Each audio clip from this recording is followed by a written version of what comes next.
Hi, video போட்டு 1 வீக்கில் next video போடலான்னு பார்த்தா கண்டென்ட்டு எடிட்டு ஷூட்டு அப்லோடு ஷேர்னு இப்படி எல்லாமே நானே பண்ணுறது கொஞ்சம் கஷ்டம் தான். இதுக்கு மேலே பொது பிரச்சனை, பண பிரச்சனை.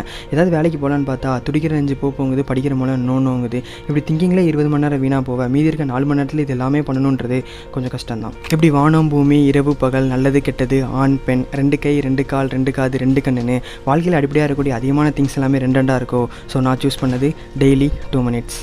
டெய்லி 2 மினிட்ஸில் இன்றைக்கி காலையில் ப்ரஷ் பண்ணிங்களா?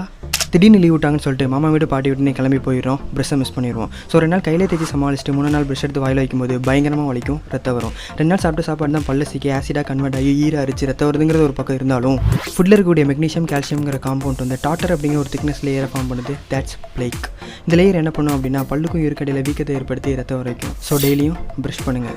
நெக்ஸ்ட் ஃபேக்ட், ப்ரஷ்ஷை 45 டிகிரியில் வச்சு தேய்க்கிறது கரெக்டாக இருக்கும். லெஃப்ட் ரைட்னு விட்டு கண்ண மணிக்கு கிண்டாமல் ஒரு ரொட்டரி மோஷனை ஃபார்ம் பண்ணால் கரெக்டாக இருக்கும். அதாவது மேலே இருக்க பல்ல மேலேருந்து கீழனும், கீழே இருக்க பல்ல கீழேருந்து மேலணும், அப்படி கண்டினியூஸாக பண்ணும்போது கிடைக்கிறது தான் ரொட்டேட்டரி மோஷன். பல் தேய்க்கிற ப்ரஷ்ஷாக இருந்தாலும் சரி, பாத்ரூம் கலர் ப்ரஷ்ஷாக இருந்தாலும் சரி, அந்த ஹேர்லாம் ஏன் கலராக இருக்குது அப்படின்னா அது ஒரு டைம் லிமிட். கலர் போச்சுன்னா ப்ரஷ்ஷை தூக்கி போட்டுருங்க. ஒரு ப்ரஷ்ஷை 1 வருஷமாக வச்சு தேய்க்காதீங்க. லேயர் வராமல் இருக்க காலையில், பல் சொத்தையாகாமல் இருக்க நைட்டுன்னு டெய்லியும் ப்ரஷ் பண்ணுங்கள். பிடிச்சிருந்தா லைக் பண்ணுங்கள்.